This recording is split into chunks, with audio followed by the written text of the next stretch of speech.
আসসালামু আলাইকুম প্রিয় দর্শক, আজকে আপনাদের কাছে আবার হাজির হয়েছি। সেই কিং কোবরা জাতি সাপকে নিয়ে আবার হাজির হয়েছি আপনাদের মাঝে। দেখতেছেন আপনাদের প্রিয়তম সেই জাকির ভাই দুইটা সাপ নিয়ে কিন্তু সে বসে আছে। এই সাপ দুটি কিন্তু এই বিল থেকে ধরছে আজকে। দেখুন, একটির সাথে একটি খুব কামড়াকামড়ি করতে আছে।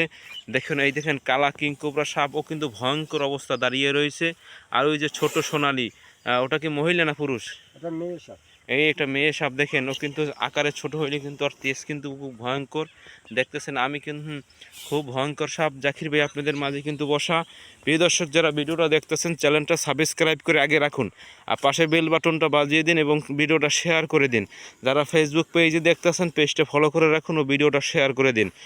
দয়া করে আপনাদের হাত জোর করে বলছি, যারা ইউটিউব চ্যানেলটায় দেখতেছেন ভিডিওটা, আপনারা সব অবশ্যই চ্যানেলটা সাবস্ক্রাইব করে দিন। দেখেন, আপনারা যদি চ্যানেলটা সাবস্ক্রাইব করে দেখেন, আপনারা বিভিন্ন প্রজাতির সাপ দেখতে পারবেন।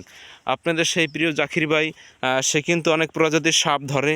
দেখুন, এই তার কাছে কিছু জিজ্ঞাসাবাদ করি কেমনি কি সাপ ধরলো এবং সে কীভাবে সাপগুলো রাখে এবং কীভাবে ধরে। রোদ্দুর পোয়াইতে গাড়ার থেকে উপরে বাইরে এসে বাইরে যাওয়ার পর ডাক দেওয়ার পরে এই সাপগুলো ধরছে। আসলে এই সাপগুলো জাতি সাপ। কারণ এই যে দেখতেছেন, এই যে এইটা এই গাড়ার ভিতর দিয়ে এখান থেকে বাইরে এসে রোদ্দুর, আজকের শীতে ওরা থাকে হইলে মাটির ভিতরে। কেন এই সাপগুলো বেশিরভাগই থাকে মাটির ভিতরে। ওরা তো রোদ্দুরের আলো পাইলে কিন্তু উপরে বাইরে, তাই ডাক দিয়েছে পর গাড়া ছাড়াই ধরা হয়েছে। আসলে এটা হলো জাতি সাপ। এটাও জাতি সাপ। এটা কিন্তু বলা হয় এটা ক্ষয়ে যায়, এইটা হলো কালিজাই। কেন 1884 প্রকার সাপের ভিতরে এটা কিন্তু অনেক ভয়ঙ্কর সাপ। এটা কিন্তু কোনো মানুষকে কামড় দিলে মানুষটা কিন্তু জায়গায় মারা যায়।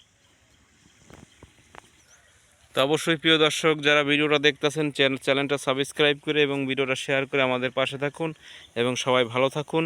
এবং সব সময় ভিডিও যাই সময় ভিডিও পান, অবশ্যই চ্যানেলটা সাবস্ক্রাইব করে রাখুন। ধন্যবাদ সবাইকে। আসসালামু আলাইকুম।